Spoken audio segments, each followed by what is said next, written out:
نزول کیا ہے, قیامت کیا ہے, ڈومز ڈے کیا, تو اس بارے میں وہ اگر ایک اچھا سائنسدان ہے, اپنے ڈسپلن کے ساتھ سنسیئر ہے, تو اس بارے میں وہ صرف یہ کہے گا کہ یہ جو آپ کے سوالات ہیں یہ میری ڈومین سے باہر ہیں, میں جس ڈسپلن میں کام کر رہا ہوں وہاں یہ پیرامیٹرز ہیں نہیں, اس کے لیے آپ اس شعبے کے متعلقین کے پاس جائیں. سب سے پہلے تو آپ نا اس چیز کو سمجھ لیں کہ یہ اصل میں دو دھارے الگ ہیں انسانی زندگی کے, ایک اس کی روح کا دائرہ ہے اور دوسرا اس کی جسم کا دائرہ ہے. جو جسم کا دائرہ ہے وہ کامن ہے, بلیورز کے ساتھ اور نان بلیورز کے ساتھ بالکل کامن ہے. لیکن جو فزکس کا پلیٹ فارم ہے, یہ جو میٹرکس ہے ٹائم اینڈ اسپیس کا, یہ بلیور اور نان بلیور کے ساتھ یکساں سلوک کرتی ہے. جب یہ گولی آئے گی تو مومن کو بھی مرنا پڑے گا, کافر کو بھی مرنا پڑے گا. وہی دوائی ہوتی ہے, وہی آپ متقی کے لیے استعمال کرتے ہیں, وہی کسی منافق کے لیے استعمال کرتے ہیں, وہی کافر کے لیے استعمال کرتے ہیں. تو یہ جو ہے جو فزکس کے پلیٹ فارم پر تو ہم جسمانی سطح پر تو ہم سب برابر ہیں. دوسری سطح پر برابر نہیں ہے. دوسری سطح پر دو کیٹیگریز ہو جاتے ہیں, والذین آمنوا والذین کفروا, کہ وہ لوگ جو ایمان لے کر آئے نبیوں پر, نبیوں کی تعلیمات پر, ان کی کتابوں پر, اور انہوں نے جو کچھ کہا اس کے اوپر, اور وہ جنہوں نے انکار کیا. اب اس میں ایسا ہے کہ جو بلیورز ہیں, بلیورز کے لیے وہ جس بھی سائنس کے ڈسپلن میں ہوگا وہ سائنس اس کے کام آ جائے گی بطور مثال. بس وہ سائنس اس کے بلیف میں کوئی کمی یا زیادتی نہیں کرے گی, کیونکہ وہ دین یا ایمان جو ہے دلیل نہیں بلکہ دل کا سودا ہوتا ہے. اگر یہ دلائل کا محتاج ہو جائے دین تو پھر انبیاء کی بعثت کی کیا ضرورت رہ جاتی ہے. پھر جو بھی شخص اٹھے گا دلائل قائم کرے گا وہ پہنچ جائے گا, جبکہ ایسا نہیں ہے, کیونکہ وہ پہلی شرط ہی ہے رسولوں پر ایمان. یعنی کہ وہ ذات کریم جو ہے وہ سب سے پہلے بات ہی شروع کرتی ہے کہ یہ ذات میری نمائندہ ہے, اس کو مانو. اگر اس کو مانو گے تو پھر ہم آپ سے کلام کریں گے, پھر باقی مکالمہ چلے گا. تو وہ لوگ جو نبیوں پر ایمان لاتے ہیں, یعنی کہ جو رسالت کے ڈسپلن کو مانتے ہیں اور جو رسالت کے ڈسپلن کو نہیں مانتے, وہ اصل میں کیٹیگوریکلی روحانی طور پر وہ دو پلینز میں بٹ جاتے ہیں. تو ان دونوں کو آپس میں خلط ملط نہ کریں. سائنس اپنا کام کرے, دین اپنا کام کرے. دین کا کام آپ کو فزکس کیمسٹری پڑھانا بالکل نہیں ہے, وگرنہ اگر ایسا ہوتا تو 1,24,000 پیغمبروں میں سے کسی نے بھی آپ کو کوئی سائنٹیفک ٹیکسٹ نہیں پڑھایا. اور دوسری بات یہ ہے کہ دین اور سائنس کو یوں کھچڑی نہ پکائیں, ورنہ پھر آپ کے وہ قدم قدم پر پھر آپ پریشانی کا شکار ہو جائیں, کیونکہ وہ سائنس ایور چینجنگ ہے نا. سائنس تو قدم قدم پر چینج ہو جاتی ہے. یہ آپ دیکھیں میری کہ ہم جب اسٹوڈنٹ لائف میں تھے تو ہمیں پڑھایا گیا تھا کہ بیٹا بلاکر جو ہیں یہ کبھی کارڈک فیلر میں نہیں دینی.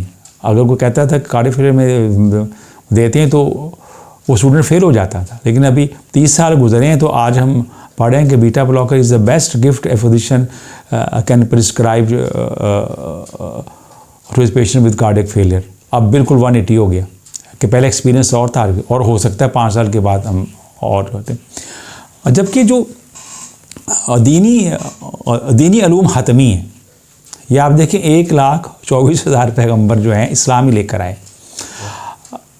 جناب آدم علیہ السلام سے لے کر رسول کریم صلی اللہ علیہ وسلم تک جو ہے سب کا دین اسلامی تھا, اور ان کے پرنسپلز یونیفارم تھے, اور کسی کی تعلیم نے کسی کی تعلیم کو کنٹراڈکٹ نہیں کیا.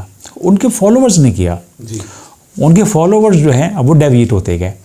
تو یہ بات یہ ہے کہ آپ دیکھیں کہ یہ جو ہم بار بار اسلام کے ساتھ یا قرآن کے ساتھ سائنٹیفک انوینشن کو جوڑ کر پڑھنے کی کوشش کرتے ہیں, یہ ہمارے اپنے دل کی تسلی کے لیے تو ٹھیک ہے.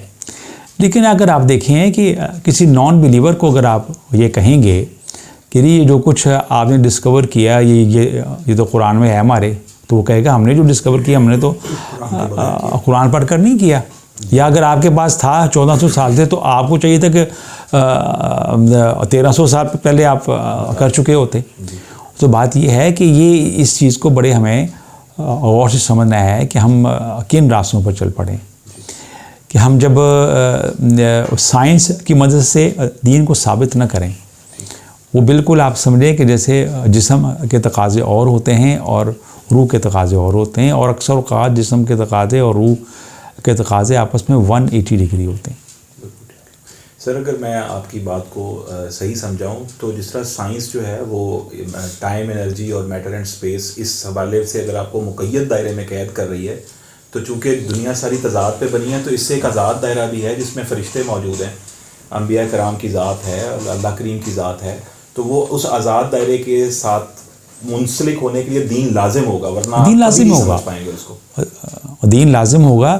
یہ جو ہے نا، یعنی کہ سائنس ہمیں اقطار السماوات والارض سے باہر نہیں نکال سکتی، مقید رکھے گی، مقید رکھے۔ یعنی کہ اگر ہم یہاں سے اٹھ کر سیٹرن پر چلے جاتے ہیں یا مریخ پر چلے جاتے ہیں کسی اور سسٹم میں، تو رہیں گے پھر اسی فزیکل سسٹم کے اندر ہی، پھر ہی اقطار السماوات والارض کے ایک سیٹ سے نکل کے دوسرے سیٹ میں چلے گئے۔ جیسے آپ یہاں سے نکل کے آسٹریلیا چلے گئے، موسم تو وہی رہے گا، وہی کشش ثقل رہے گی، وہی بھوک وہی پیاس رہے گی، کوئی چینج نہیں آئے گی، ویسے ہی جینا ویسے ہی مرنا ہوگا۔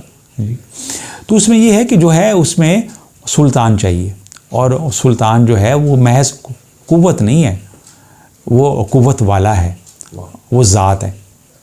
یعنی جو لاز آف سائنس ہیں یہ قید کا نام ہے، اور جو لا گیور ہے وہ ہے آزادی کا نام، اللہ تعالیٰ سے منسلک ہونا، سلطان سے منسلک ہونا۔ تو اگر آپ نے روح کے دائرے میں جانا ہے تو اس میں سائنس آپ کی مدد نہیں کرے گی، سائنس آپ کو ایک انٹلیکچوئل ایکسٹیسی دے گی کہ اگر آپ نے کوئی روحانی واردات ہے آپ کے پاس، کہ آپ کے پاس کوئی دینی روحانی انفارمیشن ہے، اور اچانک کوئی سائنس کا بھی ایپیسوڈ ایسے چل جاتا ہے تو آپ کو چیزیں ریلیٹ ہوتے ہوئے نظر آئیں گی۔ یہ تفکرون ہے، یہ تفکرون ہے۔ تفکرون جو ہے وہ تحقیق نہیں، تفکرون مطلب یہ ہے کہ آپ نے ناسوت کے عالم میں جو دیکھا، یعنی کہ جو ٹائم اسپیس کے میٹر میں دیکھا، اس کو آپ نے کوریلیٹ کر دیا اپنی باطنی دنیا میں۔ اور جیسے علامہ اقبال نے رحمۃ اللہ علیہ نے جب شاہین کو دیکھا تو انہوں نے کہا یہ تو مرد مومن کا کریکٹرسٹک ہے۔ کرگس کو دیکھا تو ایک پورا سینیریو سامنے آ گیا۔ وہ کرگس کی اناٹومی فزیالوجی نہیں پڑھی انہوں نے، اس کو محض ایک سمبل کے طور پر لیا۔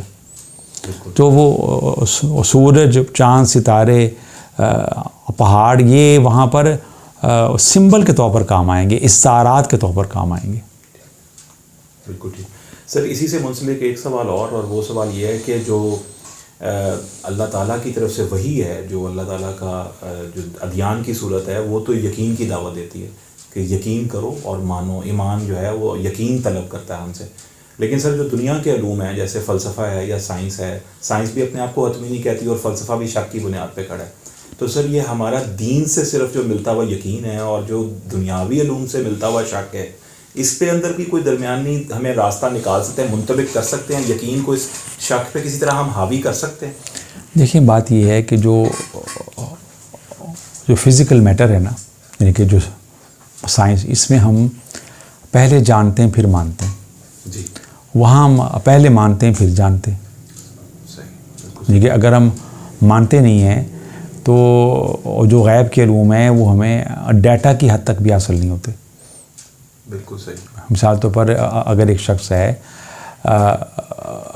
پروفٹ ہوڈ کے اوپر وہ یقین نہیں رکھتا، رسالت کی فیکلٹی کے اوپر، تو اس کے لیے سب چیزیں مائتھولوجی ہوں گی، فرشتے، یوم آخر، حساب کتاب، وہ کہے گا کہ یہ ایک اسلامی کی مائتھولوجی کے طور پر وہ اسٹڈی کرتا رہے گا۔ اگر وہ یقین کرے گا تب اس پر کھلے گا، یعنی کہ پہلے وہ مانے گا تب اس پر وہ علوم کھلیں گے۔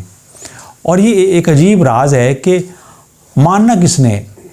انسان نے ماننا ہے، انسان کو ماننا ہے، انسان نے مانا انسان کو ماننا ہے، انسان نے انسان کو ماننا ہے۔ انسان نے انسان کی تکریم کرنی ہے، انسان نے انسان کی عظمت کو سلوٹ کرنا ہے، تب اس کی راستہ کھلے گا. بالکل ٹھیک. دیکھیں نا 1,24,000 پیغمبران جو تشریف لائے وہ سب کے انسان ہی تھے نا، سب انسان. ان میں سے کوئی فرشتہ تو نہیں تھا، وہ سب کے سب انسان تھے.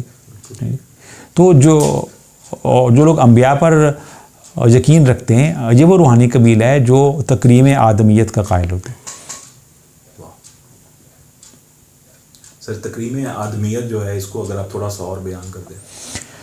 تکریم آدمیت یہ ہے کہ تکریم آدمیت کو اگر آپ نے سمجھنا ہو تو خطبہ حجت الوداع پر رسول کریم صلی اللہ علیہ وسلم کا ارشاد گرامی ہے کہ آپ صلی اللہ علیہ وسلم کعبہ مشرفہ کا طواف فرما رہے تھے اور ساتھ ہی ساتھ فرما رہے تھے کہ اے کعبہ تو کس قدر عمدہ ہے اور تیری خوشبو کتنی اچھی ہے، تو کتنی حرمت والا ہے، لیکن قسم ہے اس ذات کی جس کے قبضہ قدرت میں میری جان ہے، ایک مسلمان کی جان مال اور عزت کی حرمت تیری حرمت سے زیادہ ہے. اللہ. یہ تکریم آدمیت ہے. بالکل. تکریم آدمیت کیا ہے؟ اخلاق.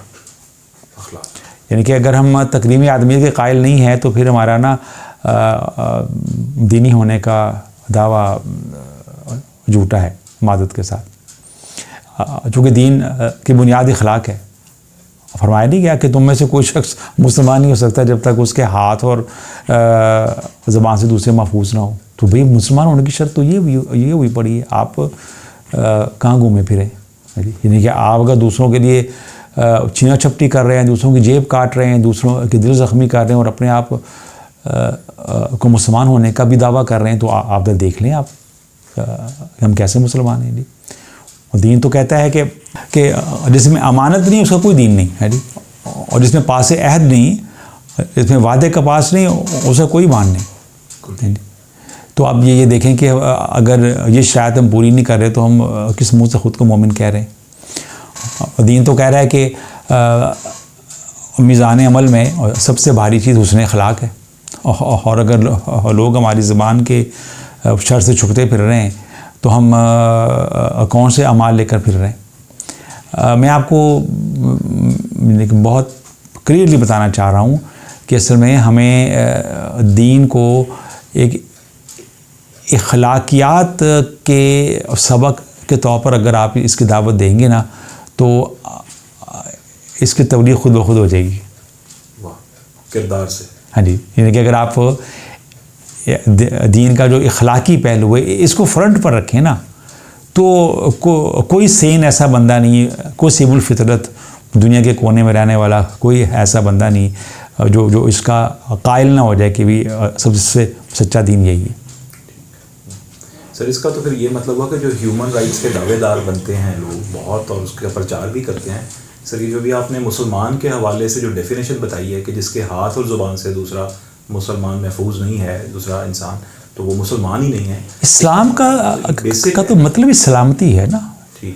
یعنی کہ اسلام میں جو گریٹنگ ورڈ ہی ہے تم پر سلامتی ہو، یعنی کہ پیس بھی اپون یو، یعنی کہ میں تمہارے لیے پیس بن کر آیا ہوں.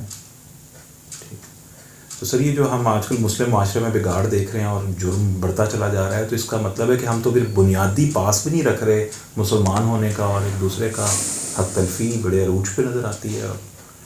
تو اس میں معاشرے کے لیے کیا پیغام ہے؟ ترجیحات، کہ ہم نے وہ ترجیحات کو صحیح متعین نہیں کیا، کہ ہم نے وہ دین کو عبادات کے پلڑے میں ہی رکھ کر تولا اور دین کو عبادات کے طور پر ہی پریزنٹ کیا، کہ ہم نے اپنے مقتدیوں کو، اپنے نمازیوں کو یہ تو بتایا کہ رمضان میں اتنے نوافل پڑھو گے تو اتنا ثواب ہوگا، لیکن یہ نہیں بتا سکے بدقسمتی سے کہ اگر آپ اپنے گاہک کو سستا سودا دے دیں گے اور یہ ملاوٹ سے بچ جائیں گے یا جھوٹ سے بچ جائیں گے تو تب تمہارا روزہ ہوگا. بالکل ٹھیک. سر یہ جس طرح سے آپ نے ابھی بات چیت فرمائی کہ تبلیغ جو ہے وہ عبادات کے ساتھ اخلاق میں بھی ہونی چاہیے. سر جو اخلاص ہے ایک شخص میں، جب وہ اللہ تعالیٰ کے ساتھ اپنے تعلق کو محسوس کرتا ہے تو نیچرلی وہ ایک باطنی جہت ہے انسان کو اندر اپنے ایک احساس کی صورت اخلاص تھوڑا سا محسوس ہوتا ہے. اور اللہ تعالیٰ کا وعدہ بھی ہے کہ شیطان کا بس بھی نہیں چلتا مخلص آدمی پہ. اللہ عباد اللہ المخلصین، تم نہیں بہکا پاؤ گے ایسے شخص کو جو مخلص ہو. اب سر اگر آج کل ہم دیکھتے ہیں تو جس طرح جڑ پکڑ گیا ہے طمع، لالچ، ہرس، ہوس پورے معاشرے میں، اگر کوئی شخص اس طرح کے معاشرے میں مخلص ہو جائے تو اس کو وہ ایک شخص معاشرے پہ امپیکٹ ڈال سکتا ہے اپنے اخلاص کے ساتھ؟ یہ بہت خوبصورت سوال ہے. یعنی کہ سوال کا اگر خلاصہ میں ایک ون لائنر بنانا چاہوں تو آپ یہ پوچھنا چاہ رہے ہیں کہ باہر تو طمع ہے، لالچ ہے، تو اگر میں اکیلا مخلص ہو جاؤں تو اس سے باہر امپیکٹ کیا ہے؟ اصل بات یہ ہے کہ باہر کے سوسائٹی میں جو چیز امپیکٹ ڈالتی ہے نا وہ اصل میں اخلاص ہی ہے. لالچ کی دنیا میں آپ لالچ کا لباس پہن کر نہیں کچھ کر سکتے. یعنی کہ آپ جب تک وہ ایک ڈفرینٹ سپیشیز کے طور پر نہیں آئیں گے نا سوسائٹی میں، وہاں پہ نہیں آپ چینج لا سکتے. کہنے کا مقصد یہ ہے کہ اس نے غیر گزرے معاشرے میں بھی، مطلب کہ تاریخ میں بھی آپ دیکھیں نا، تاریخ میں تو ایسے ہی نا کردار، زیادہ تر تو کردار ایسے ہی تھے نا، چھینا چھپٹی والے، اور جنگ و جدل ہے، اور خون ہے، اور قبضے ہیں، اور بادشاہ سلامت جو ہیں وہ اپنے بھائیوں کو قتل کروا رہے ہیں اور اپنے والدین کی آنکھیں نکلوا رہے ہیں اپنے تخت کے لیے. آپ دیکھیں پوری تاریخ ایسی. تو تاریخ سے لے کر حال تک جب تک کوئی بے لوث ہی نہ ہوتا قابل ذکر نہیں ہوتا، یاد رکھیں. یعنی کہ بات یہ ہے کہ بے لوث شخص جو ہے وہی اس وشس سرکل سے نکلنے کی قدرت رکھتا ہے.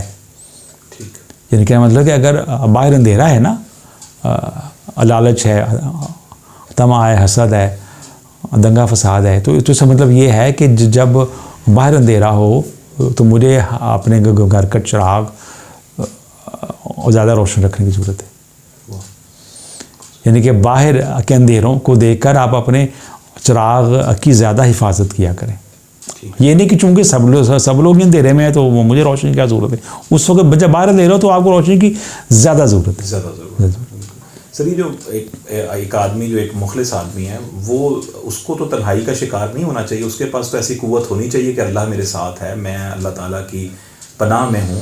تو یہ جو قوت ہے، ایمانی قوت جو اخلاص کی اس کے پاس آئے کہ وہ معاشرے کے ساتھ مقابل ہونے کے لیے اپنے آپ کو تنہا نہ محسوس کریں. اصل میں کیسے ہم اخلاص جو ہے نا، اخلاص انسان کو تنہا نہیں کرتا، اخلاص انسان کو بے نیاز کر دیتا ہے. اور بے نیازی قوت ہوتی ہے اصل میں. بے نیازی قوت. ہاں، بے نیازی قوت ہے. جب آپ کو کسی چیز سے لالچ نہ رہے، بعض جو سسٹم ہے، سسٹم جو مٹھائیاں چاکلیٹ لے کر بیٹھا ہوا ہے، جب آپ کو اس کی کوئی طلب نہ رہے گی نا، اس سے بے نیاز ہو جائیں گے تو آپ کے اندر قوت آ جائے گی. بے نیازی قوت کا. ہاں، اور آپ بے خوف بھی ہو جائیں گے. کیونکہ خوف کس چیز کا ہوتا ہے کہ آپ کا کوئی ذاتی مفاد جو فرسٹریٹ نہ ہو جائے، تو آپ کا تو ذاتی مفاد ہے ہی نہیں. اخلاص بائی ڈیفینیشن، اخلاص کی ڈیفینیشن پہلے سن لیں. اخلاص جو ہے اپنے مزاج اور مفاد کی نفی کا نام ہے. مزاج اور مفاد. اور مفاد یعنی کہ مفاد تو ہو گیا نا، ٹینجیبل بھی ہو گیا نا. اور مزاج یہ ہے کہ کام میری مرضی کا ہونا چاہیے، جیسے میں چاہتا ہوں. ہاں، مفاد بھی نکالیں، مزاج بھی نکالیں. پھر آپ دیکھیں آپ کا جھگڑا کسی کے ساتھ ہوگا ہی نہیں. کہتے ہیں نا کہ گھوڑے پر سواری کرنے پر جھگڑا ہوتا ہے، گھوڑے کو پانی پلانے پر جھگڑا نہیں ہوتا. صحیح بات ہے. یہ روم بہت ویکنٹ ہے اخلاص والے بندوں کے لیے نا. خدمت کے لیے کمپٹیشن، کھلا کمپٹیشن ہے. کوئی ٹف کمپٹیشن ہے یہاں، بہت خال لوگ ہیں. اور اخلاص والا بندہ ہی اصل میں خدمت کر سکتا ہے. یاد رکھیں، اخلاص والا بندہ ہی محبت کر سکتا ہے. تو یہ دو کام ہمیں چاہیے سوسائٹی کو ٹھیک کرنے کے لیے، خدمت اور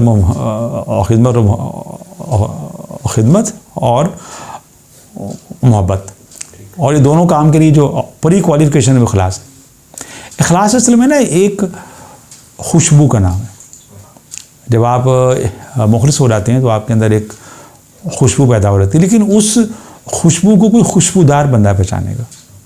یعنی کہ اس خوشبو کی گاہک آپ وہ سبزی منڈی نہیں ہوگی، وہ خوشبو جو ہے وہ کسی عطار کی دکان پر اس کا مول لگے گا۔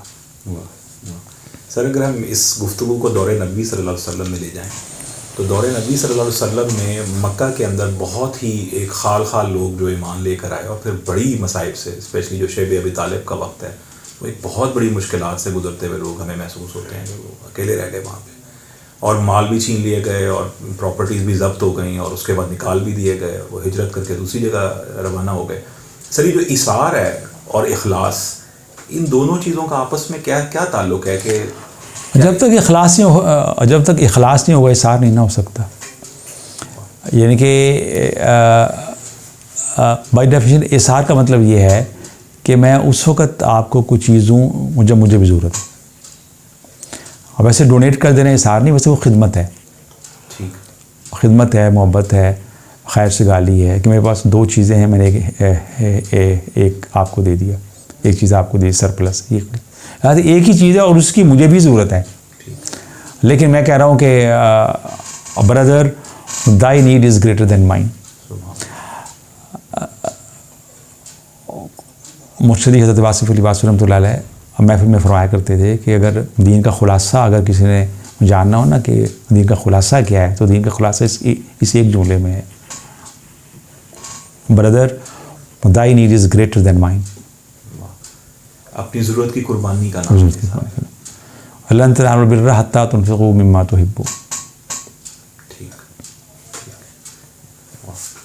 سر یہ چونکہ اخلاص کی بات ہو رہی ہے تو اکثر اوقات جو اسپیشلی جو سالکین ہوتے ہیں یا جو ایک شخص جو دین کو سمجھنے کی کوشش کر رہا ہے اور وہ دیکھتا ہے کہ اس کے وجود کی دو پرتیں ہیں، باطن بھی ہے، ظاہر بھی ہے، وہ ظاہری اعمال بھی کر رہا ہے، اللہ تعالیٰ کے امر الہی کے تحت، ان کے حکم کے تحت اعمال سر انجام پا رہے ہیں، اور کچھ کیفیات بھی اس کے اوپر طاری ہوتی ہیں، لیکن وہ اس کو کوئی نام نہیں دے پاتا۔ یہ جو اعمال اور احوال ہیں ان کے اندر بنیادی طور پہ ایک تو فرق کیا ہے، اور جو وجود ہے وہ ان دونوں سے کس طرح فائدہ پاتا ہے، اعمال سے بھی جو حکم کے تحت ہو رہے ہیں اور جو احوال اس کے حاصل ہو رہے ہیں اللہ کریم کی طرف سے، ساتھ بات یہ ہے کہ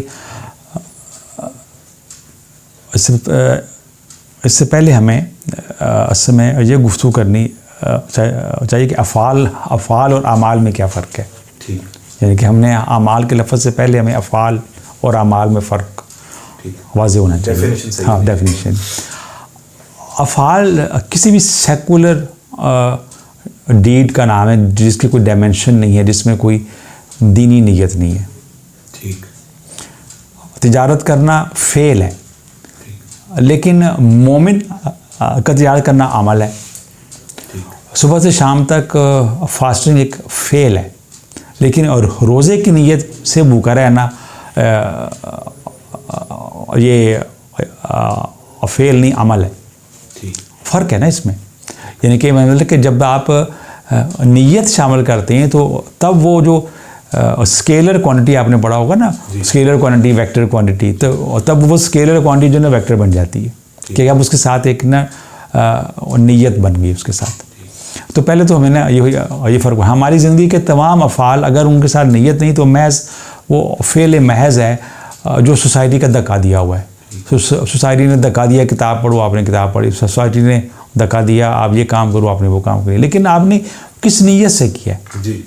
اگر سوسائٹی کی نیت سے کیا ہے، یہ سوسائٹی میں فلورش کرنے کے لیے کیا ہے، تو پھر یہ ایک فعل عمل نہیں ہے۔ ہاں اگر اس کو نیت کے ساتھ کیا پھر اس وجہ سے انما الاعمال بالنیات، پہلی حدیث سے پاک ہے۔ کسی بزرگ نے کہا تھا کہ میں نے جو ہے نا وہ سارے کا سارا دین جو ہے اس حدیث میں میں نے سمجھا ہے، انما الاعمال بالنیات، کہ بے شک اعمال ڈپینڈس کرتے ہیں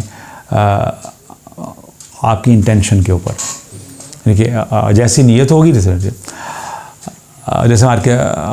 ہمارے قبلہ واصف علی واصف صاحب فرماتے ہیں نیتا دے گل سیرے پیندے اور نیتا دے گل پیندے پھا۔ تو نیت جو ہے نا وہ ایک سیکولر یا اسکیلر فعل کو ایک دینی عمل بناتی ہے۔ خدا کا حوالہ چاہیے، خدا کا حوالہ چاہیے، خدا کے رسول صلی اللہ علیہ وسلم کا حوالہ چاہیے، اور ان کی خوشنودی کی نیت چاہیے یہ، ورنہ اگر دنیا کا حوالہ ہے، اگر شہرت کا حوالہ ہے پھر نہیں۔ اچھا، اعمال اور احوال کا کوئی لنک نہیں ہے، وہ جس کو آپ احوال کہہ رہے ہیں یہ جمع ہے حال کی، یہ ایک سٹیٹ ہے، یہ ایک کیف ہے، کیفیت ہے۔ اس کا مقابلہ ہوگا اسٹیشن کے ساتھ، اسٹیٹ کا تقابل جو ہے وہ ہوگا اسٹیشن کے ساتھ، جس کو مقام کہتے ہیں۔ اسٹیٹ جو ہوتی ہے اب ٹیمپریری ہوتی ہے، حال جو ہے ٹیمپریری ہے، جبکہ مقام جو ہے نا یہ مستقل ہے۔ اور یہ جو چیزیں جو ہیں ان کا براہ راست وہ تعلق نہیں ہے اعمال کے ساتھ، اعمال کا تعلق نیات کے ساتھ ہے۔ جو کیف ہے نا، کیفیت ایک سٹیمولس ضرور ہے، ایک سٹیمولس ہے کہ آپ کو لطیف راستوں پر جانے کے لیے ایک سٹیمولس ملتا ہے۔ اصل میں وہ اسٹیٹ جو ہے وہ ٹیمپریری ہوتی ہے، جتنی بھی اچھی ہو۔ جب آپ اس پر پہرا دیتے ہیں، اس کو اسٹرینتھن کرتے ہیں مسلسل اعمال کے ساتھ، استقامت کے ساتھ، یعنی کہ ان نیک اعمال پر استقامت کے ساتھ جب وہ اسٹرینتھن ہو جاتی ہے، تب وہ حال جو ہے، اسٹیٹ جو ہے، وہ پیوز دا وے ٹورڈ اسٹیشن یا مقام مستقل ہو گیا نا۔ مثال کے طور پر آپ جیسے مثال ہے رقت طاری ہوگی، یہ ایک کیفیت ہے، حال ہے، اور رقیق القلبی ہے، لیکن تقویٰ مقام ہے۔ ٹھیک ہے، بالکل ٹھیک ہے سر۔ اسی طرح سے ایک سوال اور، ایسی اصطلاحات میں سمجھتا ہوں سر، اگر اصطلاحات جو ہے نا تھوڑی ٹھیک ہو جائیں تو شاید تھوڑا سمجھنے میں آسانی ہوتی ہے۔ جیسے ابھی آپ نے احوال کے حوالے سے، کیفیت اور اسٹیشن کے حوالے سے رہنمائی فرمائی۔ سر کبھی کبھی جب ہم حکمت کے بارے میں اور معرفت کے بارے میں غور کرتے ہیں تو کبھی کبھی مجھے ڈیفینیشنل کرائسس لگتا ہے اپنے حوالے سے، جب میں سوچتا ہوں اس کے بارے میں کہ سر جو حکمت ہوتی ہے وہ تو میں نے کچھ صوفیاء کرام کی بھی کتب دیکھی کہ وہ اعمال کی بھی حکمت بیان کرتے ہیں۔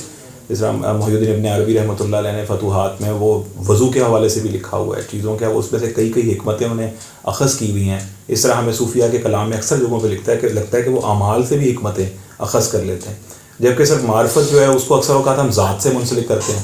ان دونوں کا بھی آپس میں مجھے لگتا ہے کہ جیسے کوئی شاید کراس روڈ ہو جہاں ان کی ملاقات ہو جائے شاید۔ جی بالکل ملاقات ہوگی۔ اصل میں بات یہ ہے کہ یہ آپ جو کہیں نا اعمال سے حکمت ڈرائیو نہیں ہوئی، اعمال کی حکمت ان پر منکشف ہوئی۔ آپ اس کو ہاں مطلب کہ آپ اس کے لیے الفاظ بھی سما کے، اعمال سے حکمت نہیں ملی، ٹھیک کھولی گئی، وہ ان کو ذات سے ملی حکمت۔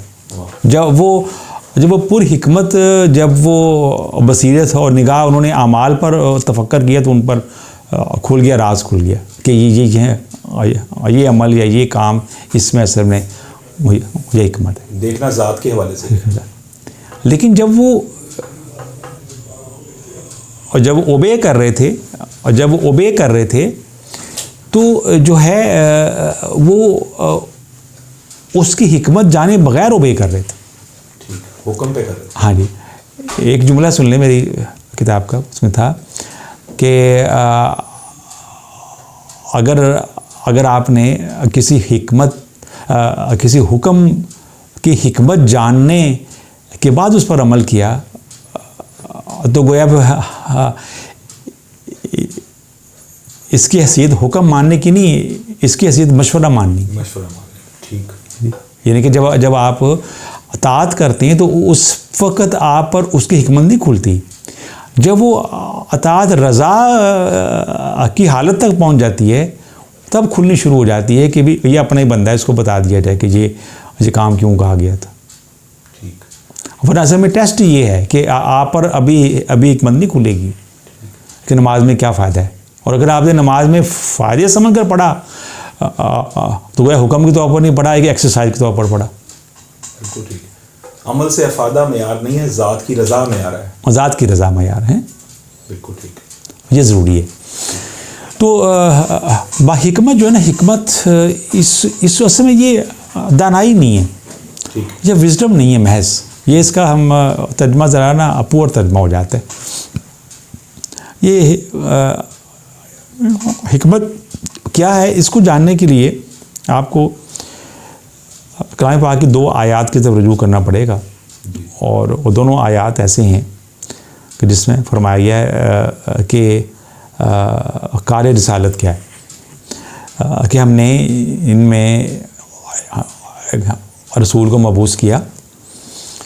پہلے تو دعا ابراہیم ہے نا کہ یا اللہ ان میں ایک رسول مبعوث کر جو ان کو یتلو علیہم آیاتنا ویعلمہم الکتاب والحکمہ ویزکیہم. ایک جگہ سوال ہے اور ایک جگہ پہ استعمال ہوا کہ یتلو علیہم آیاتنا ویزکیہم ویعلمہم الکتاب والحکمہ، یعنی کہ حکمت کو آخر میں کہا گیا، ایک جگہ پہ تزکیہ کو آخر میں کہا گیا. تو یہ جو 4 جو شعبے ہیں نا، یہ اصل میں یہ بعثت نبوی صلی اللہ علیہ وسلم کی جو ہے عقائد تھے. تو یہ فری لانس چیز نہیں، حکمت جو ہے کوئی فری لانس چیز نہیں ہے جو نان بلیور کو مل جائے. یعنی کہ اس کا تعلق جو ہے یتلو علیہم آیاتنا سے ہے، ویعلمہم الکتابہ سے ہے، اور اس کا تعلق تزکیہ سے ہے. یہ شہر علم سے ملے گی حکمت. آپ یہ سمجھ لیں جیسے تعلیم میں اور علم میں فرق ہوتا ہے نا، تو اسی طرح علم میں اور حکمت میں فرق ہے. تعلیم کو اگر آپ روشنی کہتے ہیں تو نور کہیں گے علم کو، اور آپ حکمت کو کہیں گے نور علی نور کہیں گے. تو یہ اصل میں یہ اسٹیپ بائی اسٹیپ ہے. تو وہ تعلیم کی حد تک تو ٹھیک ہے. اب جب بعد علم کی بات آ جاتی ہے تو یہ بھی اصل میں خود شناسی سے شروع ہوگا نا. تعلیم اور علم کا تو فرق آپ جانتے ہی ہیں. جیسے بابا جی نے فرمایا ہوا ہے کہ تعلیم جو ہے وہ اصل میں ضرورت کا علم ہے، کہ جس ضرورت کا علم ہے، یہ ٹیکنالوجی ہے نا. جبکہ علم جو ہے نگاہ سے ملتا ہے، تعلیم کتاب سے مل جاتی ہے. بزرگوں کا جو ریویلڈ علم ہے جب ہم پڑھتے ہیں تو وہ ہمارے لیے تعلیم ہوتی ہے. چاہے ہم رومی کو پڑھیں، اقبال کو پڑھیں، ان کے لیے علم تھا، لیکن جب آپ نے ان کا ریٹن فارم میں خود پڑھا تو اس کی حیثیت ایک تعلیمی ہوگی. جب تک وارد نہیں ہوگا تعلیمی ہوگی، اور جب وارد ہو گیا تب آپ کا اپنا ہو گیا. بالکل ٹھیک. تو حکمت بہت آگے کی چیز ہے، بہت آگے کی. یہ اتنے آگے کی چیز ہے کہ فرمایا کہ من یؤت الحکمت من شاء فقد اوتی خیرا کثیرا، یعنی خیر کثیر ہے. سر سوال تو آج کے ختم ہو گئے، اگر آپ اجازت دیں تو پھر ہم اپنے دوستوں سے بھی اجازت لے لیں. جی بسم اللہ بسم اللہ. سلام. بہت شکریہ آپ سب کا. میں امید کرتا ہوں کہ جو آج کی ہماری یہ سوال و جواب کی گفتگو تھی، اس سے جتنا فائدہ مجھے حاصل ہوا ہے وہی افادہ اور وہی فائدہ آپ لوگوں کو بھی حاصل ہوا ہوگا. اللہ تعالیٰ آپ کے علم میں اور عمل میں برکت عطا فرمائے. اسی طرح کی کسی اور دن کسی اور محفل کے ساتھ آپ کے سامنے پھر حاضر ہوں گے. السلام علیکم ورحمۃ اللہ.